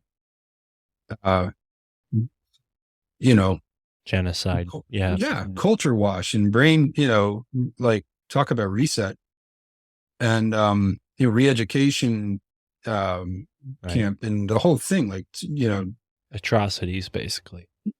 yeah, but it's like a mind wipe, right? So it's like, what did they know? I don't know. Do they know? And that's not no disrespect to anybody. Far from it. Like I look at a photograph like this. This to me is damning, because this is Front Street before the Great Fire. This is not wood and brick building. I'm sorry. This is not wood, clapboard, tinderbox type construction from Henry Yesler's sawmill and old growth trees that were just waiting for somebody, for some spark, for old Miss O'Leary's cow to kick over a lantern, or for some glue pot to tip over. And, every city, like I said, New York City is hilarious. New York City, it's a ball of yarn caught on fire and a kid threw out a window and burned down New York City. Like, there's these really cartoonish, like children's story backstories to all these urban fires. So not to digress, but did the early inhabitants of Seattle, indigenous people, participate in high level? And I'm saying this is high level construction, architecture, and engineering, and urban development. It's a fascinating question. Were they given a different, were they given another story, right, that, they're nomadic and simple, right, more of a simple type folks. Yeah, I don't know how much evidence there is for that Cherokee brick building stuff. That, as far as I've heard, was centered around St. Louis, which has its own amazing architecture to talk about, I'm sure. But yeah, I don't think we give the Native Americans enough credit for even the stuff that we've recognized them building, like the mounds and maybe even some of these stone structures that are all nestled up here where I live. You must have seen them when you spent time in New Jersey. the stone walls and things like that. But yeah, it definitely seems like all these other places, Florida's another great example, where you have multiple different cultures before the European settlers interacting with one another, building things, and Mm-hmm. then this homogenization takes place where the new settlers have to essentially recreate an explanation for what was there first, right? I mean, I don't see there's any other way to look at this. And again, yeah. it's like, I don't care what we call it. Right? Like if we call it Tartaria, I really don't care. I just don't want to get distracted by that. Mm. I want to be able to look at a photograph like this, know that this was before 1898, know that the population, all this stuff we talked about, the infrastructure development, the material resource, the railroad wasn't even here.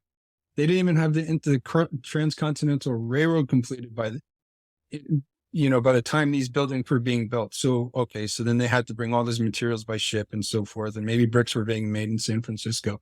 San Francisco is another one. Like we could look at that Yeah. bird's eye, that panorama of San Francisco. And it's like, 20 years, you got, dozens of cathedrals going on, by the 1860s, 1870s. So anyway, I see a building like this, and this is so advanced. The architecture, like we're looking at all this Antiquitech. This is that down at the corner here. This is that Yesler building we're looking at, but it wasn't just standalone buildings. It was a whole street, built out. And look at the level of sophisticated detail that went into this, Mark. Okay. 1889, right? 1889, fire happens. The Great Fire, because for whatever reason they tell us. And I mentioned to you before, like that the masonry is feet thick. I mean, I'm looking at like 2-3 feet thick of brick and brick, like how, and this was the one with the building where it's, 15 foot floor to floor. This was a massive masonry structure and they're just obliterated. And in 1889, here's remember I told you the Fry's Opera House? I showed you that artist rendering of. This is it. This is that building. Wow. Yeah. And so this is in the summer of 1889, Mark. Okay. Washington's not yet a state. This is where my research started to get really interesting. Do you know what else happened in the summer of 1889? Ellensburg burned down, and this is Ellensburg, and Spokane burned down. Okay, I'm sorry, this is Seattle, but Spokane burned down. Now, at Seattle, Ellensburg, and Spokane, downtown business districts, all burned down within 2 months of each other in the summer of 1889. Do you know what else was going on at that time? Is there was a statehood convention to bring Washington territory into the Union going on this summer. It started in May. Washington didn't want to enter the Union. Washington was a holdout territory. They're like, thanks, no thanks. We like being a territory up here in the Northwest by ourselves or whatever. We got our own thing going on. Well, all of a sudden, 3 major cities, all of which, each of which was vying, in its own way, there's all these competing forces to be the new capital should Washington become a state, burned down, just the business districts, gone, obliterated. By November, I think November 7th. So within 3 months later, Washington elects to become, I don't know what it was, the 42nd state or something like that. So to me, that begs a much bigger question in an area of research that gets very little coverage. I haven't seen really much on this at all anywhere, which was what this whole statehood project, or this whole, I'm sorry, federal project of bringing territories to join the union, to be states, I don't think was so warm and fuzzy, man. I Yeah. think it was all out war going on. And to me, I look at this, and I'll just tell you my feeling is, I look at this as a shock and awe campaign. Like, you don't want to join the union? Well, guess what? We got bigger guns than you. We're going to blow up your old world downtown districts and drag you in. And now you're part of the United States.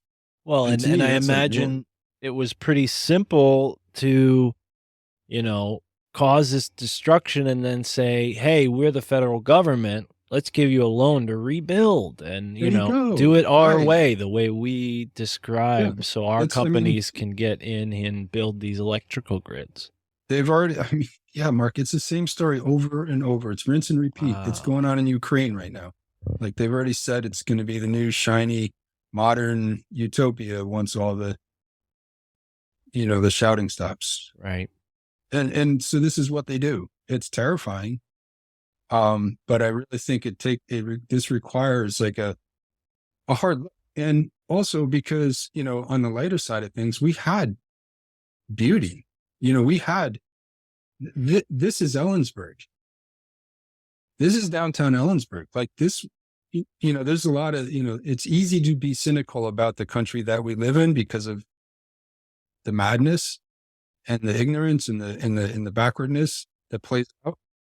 But this is what we had. This is what our cities looked like. This is what, Ellensburg, which is in central Washington, lost when a cow kicked over land, whatever. Actually, in Ellensburg, it's said to be arson, but it's also said that it's unknown what was the cause of the fire. So there were some newspaper reports at the time that suggested arson or what have you. Wow.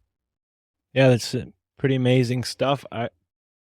Reminds me of some of the stuff that is here in New England. I don't know that there was much of a need to convince any of the 13 colonies to, stay in the Union. They were all pretty much owned by the time that Seattle and all these cities were being founded out west. They were all pretty much thoroughly controlled. So maybe that explains why, in this same time period, we don't have the same kind of massive city fires in places like Boston or Hartford or New Haven. I mean, there's very few I'm pretty examples sure of that on the Boston East had Coast. a conflagration, Mark. Yeah, you know what? As I said that, and as you said that, I'm kind of reminded of that. Yeah.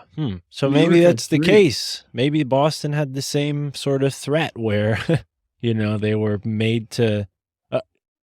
Maybe it wasn't even political on that side. Maybe it was that industrial side of things where they were resetting the way the country functioned, where, we got to get rid of these old insulated stone buildings so that we Yeah. can charge people for,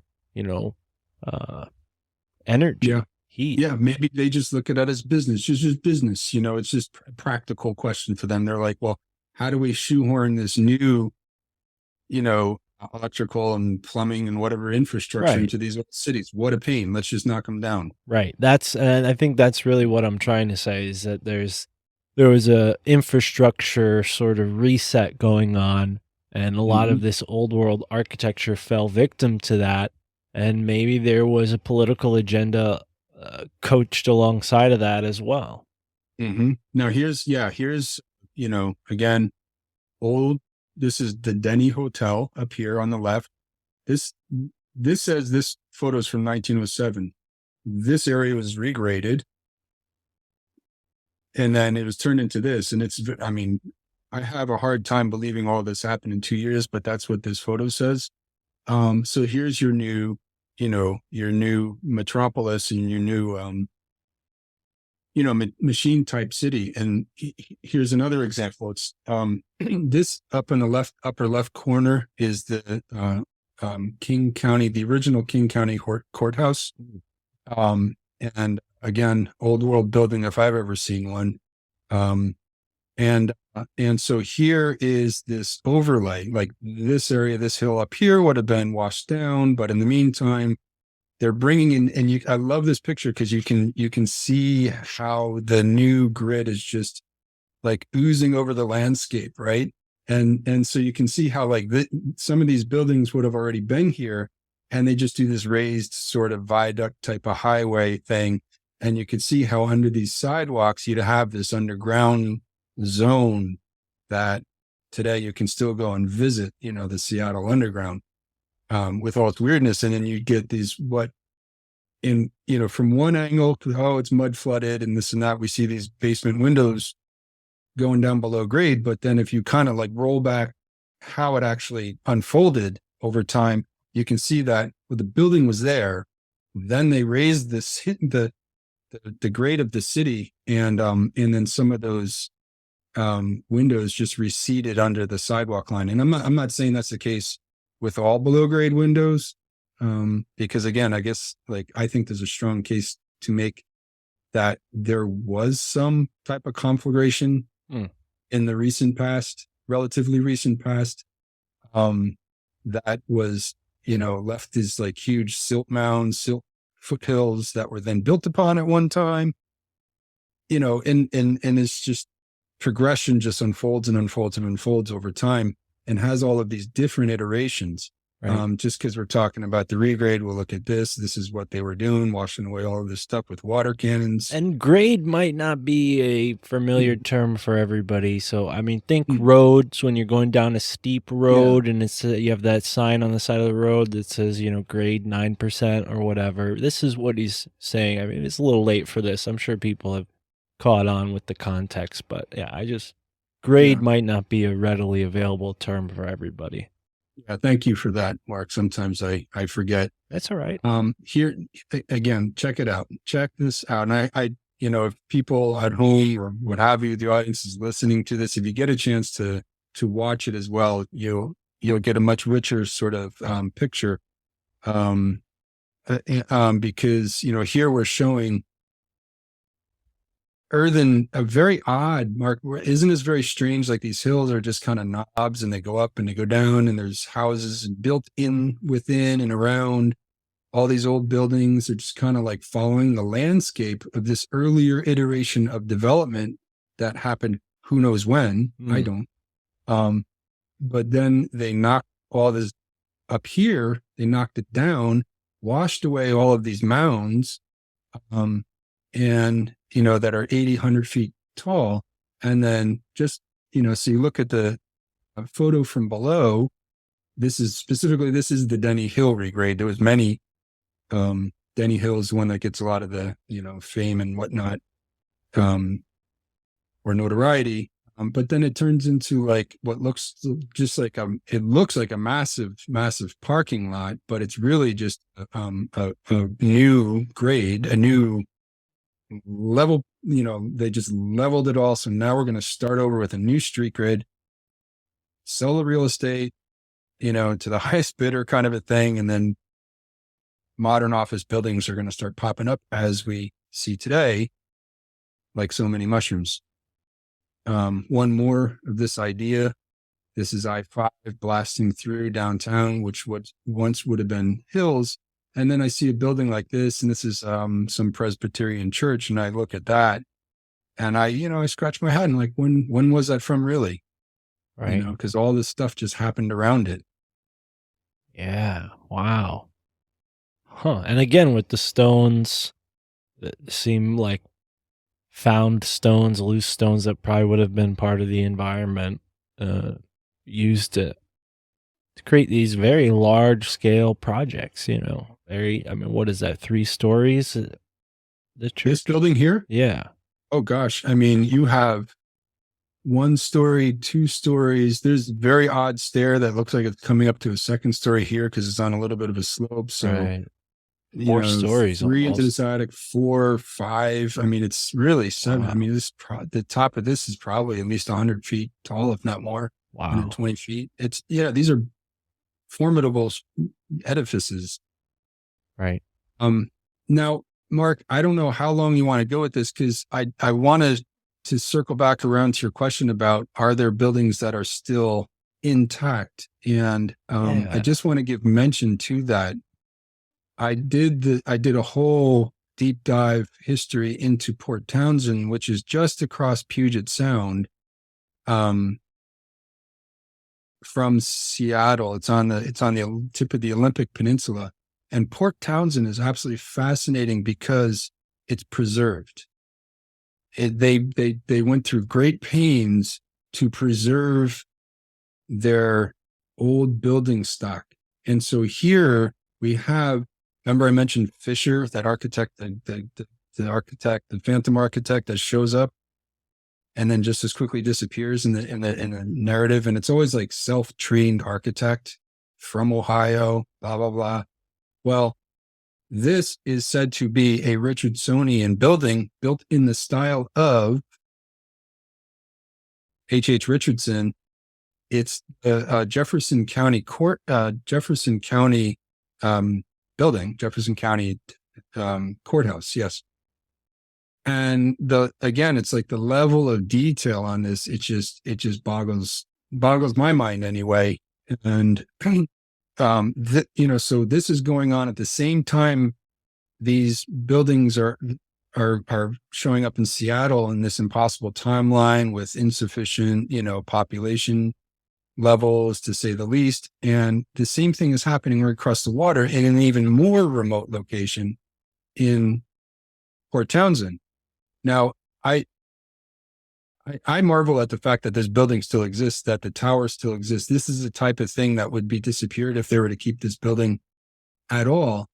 And there are examples of that all over Port Townsend, where, so for instance, you have this building, which is the city hall, said to have been built in 1890. And check this out, Mark, you'll appreciate this very much. So this is the old city hall, ye olden city hall, right? 1890. Well, 1860, it looked like this. They kept the building, and then they even went to the effort of remodeling this wreck.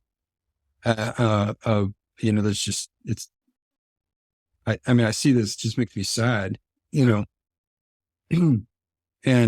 they remodeled it into a museum of art and history, which is wonderful and good on them. But this is what they started with.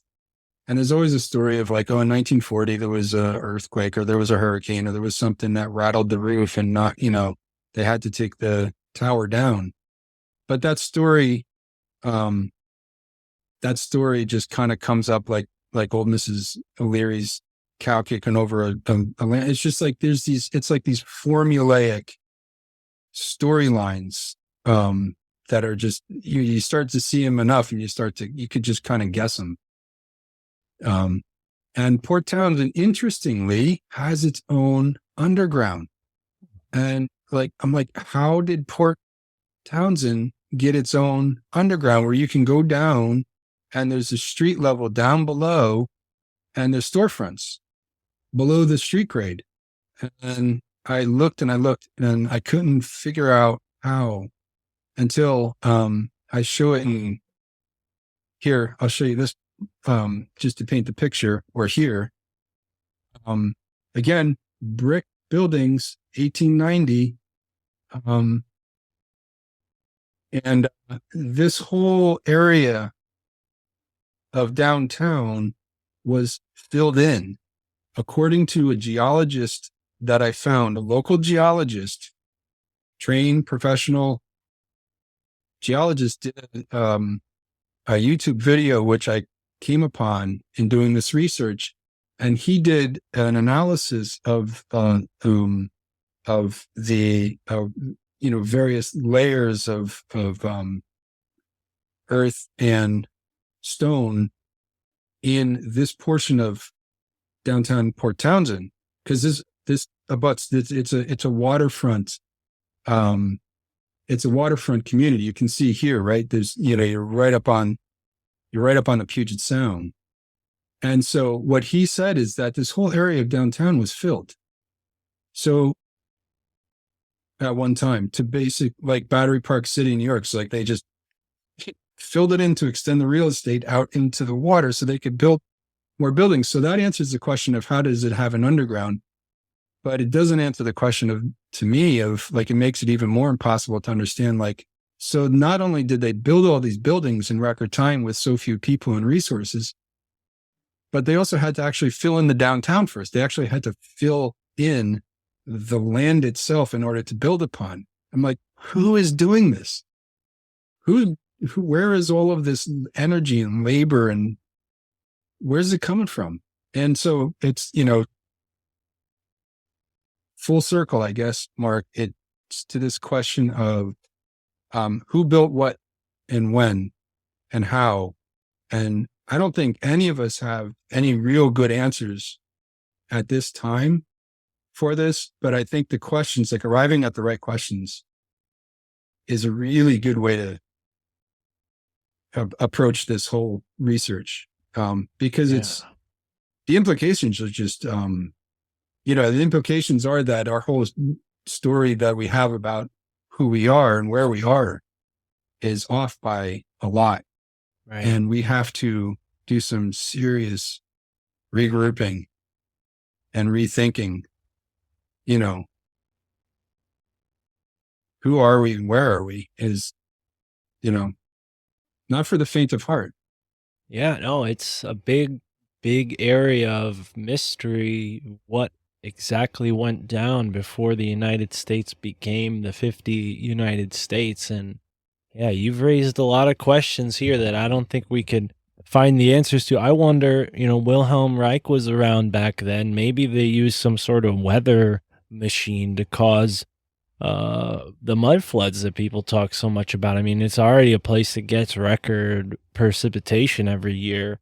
You said it would be a tremendous feat to fill all that in. Maybe they use some sort of weather manipulation to provoke the effect they desired. And, disaster capitalism, they put the federal money insurance in place to, I guess, recoup their losses. But yeah, wow. So people can expect to find more of this at Marvelous Old World, your channel, which I will link in the description so people can go and check that out on YouTube. I'm going to put this video on YouTube as well, so people just go right over and subscribe. Make sure you subscribe to this channel as well. Give it a like, comment, tell us how much you loved Matt here being on the show. Matt, any final thoughts? Anything you want to plug? Obviously, you have a business designing things for people. So if there's anyone in the audience that wants a guy like Matt to work with them on their project, I mean, if you're watching a video like this, maybe Matt can use some piezoelectric materials. I mean, I'm sure you're thinking of that kind of stuff in your downtime, right? Well, I mean, I go to sleep thinking about this stuff, wake up thinking about it. It's my passion, and it's, looking at this history, like, well, we were kind of touching upon, it can get a little bit dark. And it's, that professor I mentioned in the beginning, Jack Lebduska, he used to say that young people get involved in architects because they're optimists. It's a passion. It really is. Like, and when I look at what we lost, it's only because, like, I mourn it, and I would like to learn from it so that we can apply what, we can apply what we learned from to building a new and better world. And to me, that's really what it comes down to. And professionally, yeah, I try to apply these practices. Like, I build to the extent that I can with the opportunities that I have. I specialize in building roundhouses, wooden yurts, and they're beautiful structures. It's its own niche market, which is great because I'm not kind of out there in the mixing with other architects much, which I like, because I don't really like where the profession is right now. And just, one look at the type of, condo development that's going on all over around me here in office buildings. And again, it's that technocratic, bureaucratic mindset that I think has really infected the profession itself. So I get to design really cool houses for people that are round for the most part. Round buildings are exquisite by their nature because it's like this pure geometry. You have pure tension at the bottom of a roof, a conical roof, and you have this pure compression element of this compression ring at the top. And it creates like this drum effect. And it's like you can stand in the middle of one of these buildings and before all the walls and everything goes up on the inside and hum. And just it sounds like the voice is coming from inside of you. So to me, that, it's just that experience, that visceral experience. It's very uplifting. People walk into these houses and then they just light up. They smile. They don't even know why. They just feel something differently. It's a lot of fun. Yeah. And Mark, this has been fantastic. Thank you for the opportunity to put these ideas out there. Yeah, thank you for joining me again. Like I said, folks, follow Marvelous Old World on YouTube and dive in. I mean, right now you've covered some areas in Seattle, and I'm sure you're only just beginning. So I'm excited to follow up with your channel and have you back on. Maybe we could talk more about Seattle or San Francisco, whichever city you set your sights on next. But until next time, folks, stay posted, look around you. Maybe the old world is still right in front of you.